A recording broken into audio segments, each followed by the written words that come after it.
மோட்டிவேஷன்றது ஒரு வகையான போதை. நாங்கள் மோட்டிவேஷன் ரிலேட்டான கண்டென்ட்டை கன்சியூம் பண்ணும்போது ஒரு எனர்ஜி கிடைச்ச மாதிரி ஃபீல் கிடைக்கும் எங்களுக்கு. இல்லாட்டி ப்ரொடக்டிவாக எங்களோட கோல்ஸை நோக்கி பயணிக்கிறதுக்கு ஒரு சக்தி கிடைச்ச மாதிரி ஒரு உணர்வு கிடைக்கும்.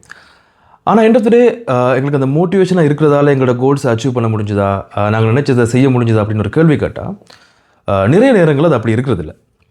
சில நேரங்களில் சின்ன சின்ன டாஸ்க்களை கம்ப்ளீட் பண்ணுறதுக்கு மோட்டிவேஷன் ரொம்பவே ஹெல்ப்ஃபுல்லாக இருக்கும். அதில் எந்த ஒரு மாற்று கருத்தும் இல்லை. பட் இந்த லாங் ரன் மிகப்பெரிய லட்சியங்களை நாங்கள் வச்சு அதை நோக்கி பயணிக்கும் போது இந்த மோட்டிவேஷன் வந்து அவ்வளோவா எஃபெக்டிவாக இருக்கிறதில்ல. அதுக்கு காரணம் என்னென்னு சொன்னால், உங்களுடைய கோல்ஸ் எல்லாம் நீங்கள் அச்சீவ் பண்ண பிறகு உங்களுக்கு என்ன மாதிரியான உணர்வு, என்ன மாதிரியான ஒரு ஃபீலிங்ஸ் கிடைக்குமோ அதை இந்த மோட்டிவேஷன் கண்டென்ட்ஸை பார்க்குறது மூலமாகவே எங்களுக்கு அது கிடைச்சிருது. அதனால் நாங்கள் அந்த எங்களோட கோல்ஸை நோக்கின பயணப்பாதையிலேருந்து கொஞ்சம் விலகிடுறோம், இல்லாட்டி ஸ்லோ ஆகிடுறோம், இல்லாட்டி அது தடைப்பட்டு போயிடுது.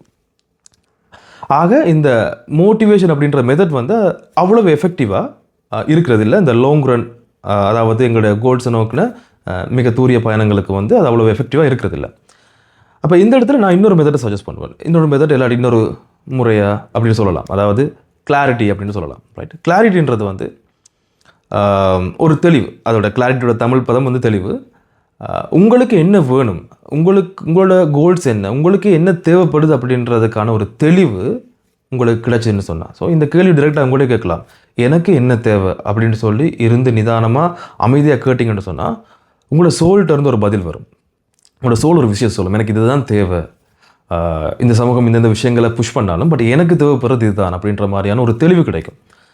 அந்த தெளிவு உங்களுக்கு கிடைச்சுன்னு சொன்னால் அதை வச்சுக்கொண்டு உங்களோட பயணப்பாதையை வடிவமைச்சிங்கன்னா உங்களுக்கு நிச்சயமாக சக்ஸஸ் கிடைக்கிறதுக்கு நிறைய வாய்ப்புகள் இருக்குது. பை த வே, ஒரு ஐடி பர்சனாக நான் நிறைய ஐடி ரிலேட்டான கண்டென்ட்ஸு அண்ட் பிஸ்னஸ் ரிலேட்டான கண்டென்ட்ஸ், இல்லாட்டி சைட் ஹாசல், ஆன்லைனில் என்ன மாதிரியான உங்களுக்கு கரியரை செட் பண்ணிக்கொள்ளலாம் அப்படின்ற சம்மந்தமான நிறைய விஷயங்களை நான் இந்த சேனலில் ஷேர் பண்ணலான் இருக்கேன். இன்கேஸ் உங்களுக்கு இந்த மாதிரியான இன்ஃபர்மேஷன் உங்களுக்கு உபயோகமாக இருக்கும்னு நீங்கள் நினச்சிங்கன்னு சொன்னால் டூ ஃபாலோ மீ. நான் பிரசாந்த்.